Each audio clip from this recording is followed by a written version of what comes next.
Hi, my name is Pastor Hal York, and welcome to Truth in the Trenches. Today we're going to be in Proverbs chapter 6, verses 1 through 5. My son, if you have become security for your neighbor, have given a pledge for a stranger, if you have been snared with the words of your mouth, have been caught with the words of your mouth, do this then, my son, and deliver yourself. Since you have come into the hand of your neighbor, go humble yourself and plead urgently with your neighbor.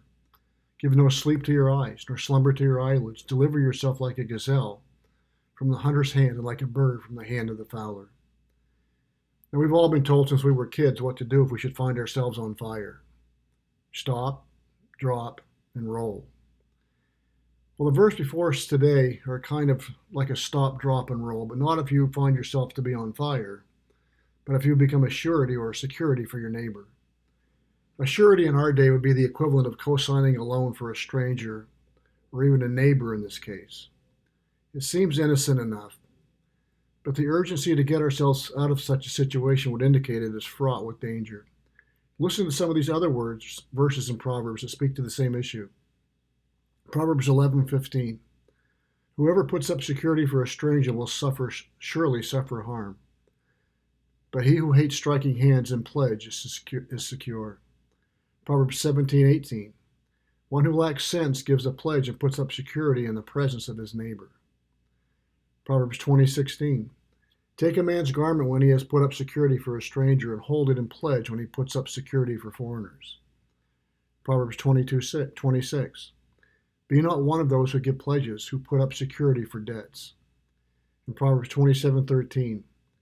Take a man's garment when he has put up security for a stranger, and hold it in pledge when he puts up security for an adulteress.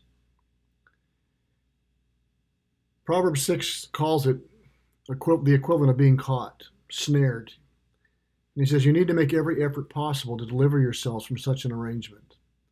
Neighbor or stranger, I think, is the key to understanding this.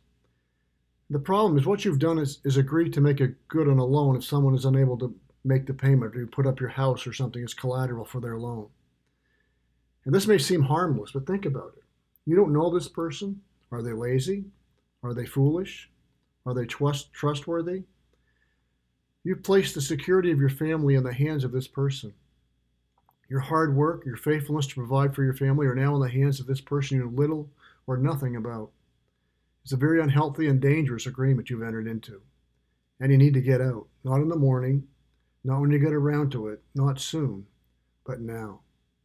And you may have meant well, but you have walked into a potential trap, and Solomon says it needs to end. Some would say this may not apply to a family member or a child, because you know them. So what do you know about them? Are they trustworthy?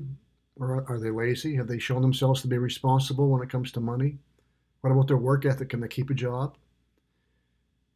All those things are important questions to ask, and when you answer them in a negative, it may, as much as it hurts you, it may not be wise to secure a loan. Solomon says if you're in, get out. And if you haven't done this, make sure you don't enter into such a situation. We're to be good stewards of our finances. We are to work hard to provide for our families. And often misguided love or sympathy, we just want to give someone a break, sounds noble and good.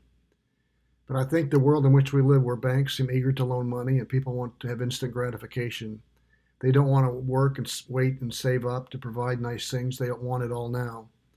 And the consequence is they get in over their head, and the cosigner is left holding the bag. So we need great wisdom and discernment and courage to sometimes make some hard decisions and to take Solomon's advice.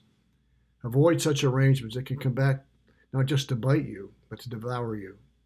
You put the welfare of your family in jeopardy, and you need to do everything in your power to get out. Proverbs 6:11 says, poverty will come upon you like a robber and want like an armed man.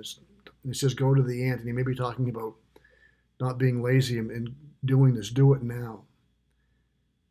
Because if you don't, your poverty will come to you like a robber and want like an armed man. You won't be able to stop it. So these are verses we need to meditate upon and think carefully about. Stop, drop, and roll. It's serious. Stop, go, and get out of this trap before it's too late. May this truth guide us and guard us in the trenches of life as we seek to live our lives for the glory of God and the good of others. May God bless.